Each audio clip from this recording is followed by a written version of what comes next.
તો આ વિડીયોમાં આપણે જોવાના છીએ MKB યુનિવર્સિટી એટલે કે મહારાજા કૃષ્ણકુમારસિંહજી ભાવનગર યુનિવર્સિટી કે જેમાં ભરતી બહાર પડી છે. તો આપણે ભરતીની સંપૂર્ણ માહિતી આ વિડીયો દ્વારા મેળવીશું કે જેથી વિડીયોના અંત સુધી બન્યા રહો, તમને તમામ માહિતી મળી રહેશે. તો જોઈએ તો મહારાજા કૃષ્ણકુમારસિંહજી ભાવનગર યુનિવર્સિટી, શોર્ટ આઉટમાં કહી તો MKBU યુનિવર્સિટી. તો ભરતી વિશે જોઈએ તો નોન ટીચિંગ સ્ટાફની ભરતી છે. નોન ટીચિંગ એટલે કે જે ઓફિસ સ્ટાફ હોય, બધો ક્લાર્કની હોય, એકાઉન્ટન્ટની હોય, મેનેજમેન્ટમાં હોય, એ બધું છે. તો ઇમ્પોર્ટન્સ ડેટની વાત કરીએ આપણે તો જો ફોર્મની એન્ડ ડેટ જોઈએ તો 22 જાન્યુઆરી 2026, 22/1/2026 ફોર્મ ભરવાની છેલ્લી તારીખ છે. અને ફીની વાત કરીએ તો જે જનરલ કેટેગરીના ઉમેદવાર છે એમના માટે 1000 ફી છે. અને અન્ય કેટેગરી, અન્યમાં કોણ કોણ આવશે? અધર કાસ્ટમાં EWS, OBC, SC, ST. તો આ બધા અધર કેટેગરીમાં આવશે. એમના માટે 500 રૂપિયા ફી છે અને જનરલ માટે 1000 રૂપિયા ફી છે. હવે વાત કરીએ આપણે પોસ્ટની, તો તમે આ જોઈ શકો છો, ટેબલ આપેલું છે, સ્ક્રીનશોટ પણ લઈ શકો છો તમે નોન ટીચિંગમાં. તો આસિસ્ટન્ટની છે અને ટાઈપિસ્ટની છે. જેમાં જોઈ શકો છો તમે આસિસ્ટન્ટની 25 જગ્યાઓ છે. સેલેરી લેવલ જોઈએ તો 26,000 તમને ઓન એન્ડ મળવાના છે. એવી જ રીતે ટાઈપિસ્ટમાં જોઈએ તો એમાં પણ 26,000 ઓન એન્ડ મળવાના છે. હવે ટાઈપિસ્ટમાં માત્ર એક જ જગ્યા છે, એ પણ અનામત છે, ST માટે.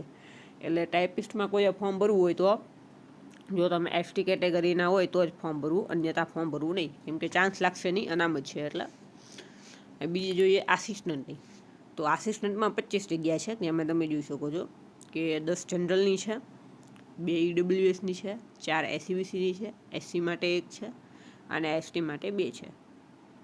જોઈ શકો છો તમે, પુસ્તકનું સ્ક્રીનશોટ પણ લઈ શકો છો. નેક્સ્ટ હવે વાત કરીએ આપણે લાયકાતની, તો શું લાયકાત માંગેલી છે? તો આ ટેબલમાં તમે જોઈ શકો છો એજ લિમિટ બંનેમાં 35 વર્ષ છે. 35 વર્ષથી વધારે ઉંમર હોય તો તમે ફોર્મ ભરી શકશો નહીં. આસિસ્ટન્ટ માટે તમે જુઓ તો bachelor degree in any discipline or possessed an equivalent qualification obtained from a university, એટલે કે તમે મિનિમમ કોલેજ પાસ હોવા જોઈએ આસિસ્ટન્ટ માટે. ડિગ્રી હોવી જોઈએ ગ્રેજ્યુએશનની તમારી પાસે.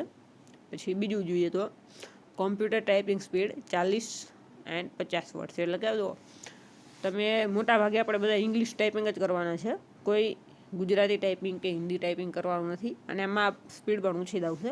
એટલે વાત કરીએ તો આપણે કોમ્પ્યુટરમાં ઇંગ્લિશ ટાઈપિંગમાં તમારી પર વર્ડ 40 વર્ડ, ઠીક છે, 40 વર્ડ પર મિનિટ તમારું ટાઈમિંગ હોવું જોઈએ ટાઈપિંગનું. એ તો તમારે ટેસ્ટ લેવાશે, એના માટે કોઈ સર્ટિફિકેટની જરૂર નથી.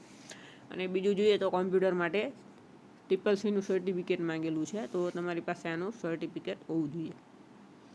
બાકી બીજું કાંઈ છે નહીં. હવે એવી જ રીતે ટાઈપિસ્ટની વાત કરીએ તો ટાઈપિસ્ટમાં પણ એ જ છે કે જે આસિસ્ટન્ટમાં હતું એનું એ જ ટાઈપિસ્ટમાં છે કે તમારી પાસે બેચલર ડિગ્રી એટલે કે ગ્રેજ્યુએશન કમ્પ્લીટ હોવું જોઈએ તમારું.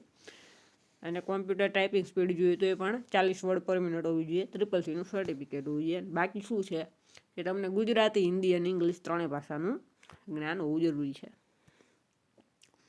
હવે સામાન્ય સૂચનાઓ અને શરતો આપણે જોઈએ તો આની અંદર ફોર્મ ભરવાનું એના વિશે બધું આપેલું છે. તો ફોર્મ ભરવાની તમે વેબસાઇટ જોઈ શકો છો, https MKBHAVUની શું છે MKBHAVUniversityeducation.in. આની શોર્ટ વેબસાઇટ છે કે આની ઉપર તમારે અરજી કરવાની રહેશે. હવે અરજી કરવામાં ડોક્યુમેન્ટની વાત કરીએ તો જો તમારી પાસે ડિગ્રી સર્ટિફિકેટ હાથમાં આવવું જોઈએ. જો આનું તમારે ફોર્મ ભરવા તમે ઈચ્છો છો તો તમે કોલેજ તો પાસ થઈ ગયા છો, સેમ 6ની પણ માર્કશીટ છે તમારી પાસે, પણ ડિગ્રી સર્ટિફિકેટ નથી આવેલું તો તમે ફોર્મ ભરી શકશો નહીં, કેમ કે આમાં ફોર્મમાં તમારે અપલોડ કરવાનું રહેશે. એટલે મિત્રો ખાસ આ વાત ધ્યાનમાં રાખવી કે તમારે ડિગ્રી સર્ટિફિકેટ હાથમાં આવેલું છે તો જ આમાં ફોર્મ ભરવું, અન્યથા ફોર્મ ભરવું નહીં. હવે બીજી વાત આપણે કે એક્ઝામનું એનું જોઈએ તો શું છે આ જોઈ શકો તમે, પરીક્ષા પદ્ધતિ અને પસંદગી પ્રક્રિયા. તો જોઈ શકો છો તમે કે MCQ બેઝ ટેસ્ટ રહેશે, જેમાં પ્રશ્નપત્ર ગુજરાતી અને અંગ્રેજી બંને ભાષામાં છે. એટલે કે તમને ઇંગ્લિશ આવડતું હોય તો તમે ઇંગ્લિશ પણ જોઈ શકો છો, ગુજરાતી આવડતું હોય ગુજરાતીમાં પણ તમે જવાબ લખી શકો છો. અને 100 માર્કનું પેપર રહેશે. અને ટાઈમની વાત કરીએ આપણે તો તમને 100 માર્કના પેપર માટે 1 કલાકનો ટાઈમ આપવામાં આવશે. MCQ હશે, નોર્મલ હશે, 1 કલાકનો ટાઈમ હશે તમારી પાસે. નેક્સ્ટ જોઈએ આપણે આગળ.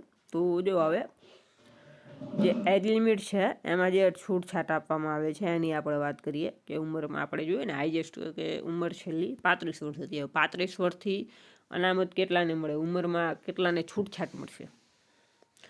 તો હવે જે SC ST OBC અને SCBC હોય એમને 5 વર્ષની મળશે. એટલે આમાં તમે જોઈ શકો છો કે 5 વર્ષ સુધી એટલે કે વધુમાં વધુ 45 વર્ષની વય મર્યાદામાં. જો ખરેખર જોઈએ તો 35 વર્ષ છેલ્લી આપેલી છે એટલે 40 વર્ષ જ થાય. આની અંદર ભલે 45 વર્ષ લખેલું છે પણ એ ચાલતું એવું ટ્રાય કરી લેવાની, કેમ કે 45 વર્ષ લખેલું છે. બાકી 5 વર્ષની છૂટ હોય તો પછી 40 વર્ષ સુધી જ ગણે. હવે બીજી વાત જોઈએ કે હવે આ તે અનામત વર્ગના તે SC ST OBC SCBCમાં જો મહિલા ઉમેદવાર હોય તો મહિલા ઉમેદવાર માટે 10 વર્ષ મળશે. એટલે એ 45 વર્ષ સુધી ફોર્મ ભરી શકશે. મહિલા ઉમેદવાર જે છે અનામત વર્ગના મહિલા ઉમેદવાર 45 વર્ષ સુધી ફોર્મ ભરી શકે છે અને અનામત વર્ગના પુરુષ ઉમેદવાર 40 વર્ષ સુધી ફોર્મ ભરી શકે છે. એવી જ રીતે બિન અનામતની વાત કરીએ તો જનરલમાં જે મહિલા ઉમેદવાર છે જનરલ કેટેગરીના એમને 5 વર્ષની છૂટ મળે છે એટલે કે 40 વર્ષ સુધી ફોર્મ ભરી શકશે. બાકી જનરલ કેટેગરીના જે પુરુષ ઉમેદવાર છે તો એ માત્ર 35 વર્ષ સુધી ફોર્મ ભરી શકે છે. નેક્સ્ટ જોઈએ આપણે. જો એક આપણે જોઈ લઈએ કે જે એક્સ સર્વિસમેન છે એમના માટે, તો એમાં તમે જોઈ શકો છો કે એમને જે સર્વિસ નિભાવેલી છે, સંરક્ષણ સેવામાં બજાવેલ સેવા ઓછામાં ઓછા 5 વર્ષની સંરક્ષણ સેવા બજાવેલી હોય. ઓછામાં ઓછું તમે 5 વર્ષ એમાં નોકરી કરેલી હોવી જોઈએ સંરક્ષણમાં. એના પછી તમને બીજા 3 વર્ષ આમાં છૂટ મળે છે. દિવ્યાંગ ઉમેદવાર માટે જોઈએ તો એમણે પણ 10 વર્ષની છૂટ છે એટલે કે 45 વર્ષ સુધી તે ફોર્મ ભરી શકે છે. બાકી બીજું કાંઈ નવું છે નહીં. આગળ આપણે જોઈએ આની અંદર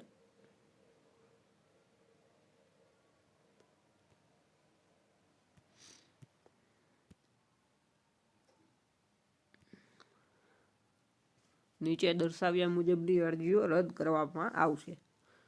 તો આપણે શોર્ટ આઉટમાં જોઈએ તો કઈ કઈ અરજીઓમાં રદ કરવામાં આવે, ઠીક છે. નીચે દર્શાવ્યા મુજબની અરજીઓ રદ કરવામાં આવશે. એમાં આપણે જોઈએ તો રદ કરવામાં મેઇન એ જ હોય કે તમે જો કોઈ વિગત ખોટી ભરી હોય કે પછી કોઈ વિગત તમારાથી ભરવાની છૂટી ગઈ હોય, ઇમ્પોર્ટન્ટ વિગત હોય અને તમે ભરી ના હોય, અથવા જે ડોક્યુમેન્ટ અપલોડ કરવાના હોય એમાં ખોટા ડોક્યુમેન્ટ અપલોડ થઈ ગયા, બરોબર ના હોય, કે ડોક્યુમેન્ટની ક્વોલિટી બરોબર ના હોય, સરખું દેખાય એવું ન હોય, તો આના કારણે તમારું ફોર્મ રિજેક્ટ થઈ શકે છે. બાકી બીજું કંઈ નવું હોતું નથી એની અંદર. અને એક્ઝામ માટે સિલેબસની વાત કરીએ તો મેથ્સ, રિઝનિંગ, ઇંગ્લિશ, ગુજરાતી અને કોમ્પ્યુટર તમે જોઈ શકો છો. રિઝનિંગ, ક્વોન્ટિટેટિવ એપ્ટિટ્યૂડ એટલે કે મેથ્સ, ઇંગ્લિશ, ગુજરાતી અને કોમ્પ્યુટર ફંડામેન્ટલ્સ એટલે કોમ્પ્યુટરનું છે. આ નોર્મલ બધું છે કે આ સિલેબસનો તમે સ્ક્રીનશોટ લઈ શકો છો જોવું હોય તો. બસ આટલું હતું, બીજું કાંઈ નવું છે નહીં. બાકી આવી નવી માહિતી માટે અમારી સાથે જોડાઈ રહો, તમને તમામ માહિતી મળી રહેશે. અને ઘરે બેઠા ફોર્મ ભરવું હોય તો અમારો કોન્ટેક્ટ તમે કરી શકો છો કે ઘરે બેઠા ફોર્મ ભરાઈ જશે. અમારો કોન્ટેક્ટ નંબર છે 8160974392 8160974392. ઠીક છે. વોટ્સએપ ઓનલી છે, કોલ કરવામાં આવશે તો ઉપાડવામાં આવશે નહીં, એટલે માત્ર તમારે મેસેજ જ કરવાની અંદર વોટ્સએપમાં. બાકી આપણે જે ઇમ્પોર્ટન્ટ હતું એ બધું આમાં જોઈ લીધું. મેન જે વેબસાઇટ આની જે છે તમે ગૂગલ ઉપર MKBU રિક્રુટમેન્ટ કરીને સર્ચ કરશો તો પણ આની બધી માહિતી ખુલી જશે અને તમને પડી રહેશે. બાકી આવા વિડીયો માટે અમારી સાથે જોડાઈ રહો. જય ભારત.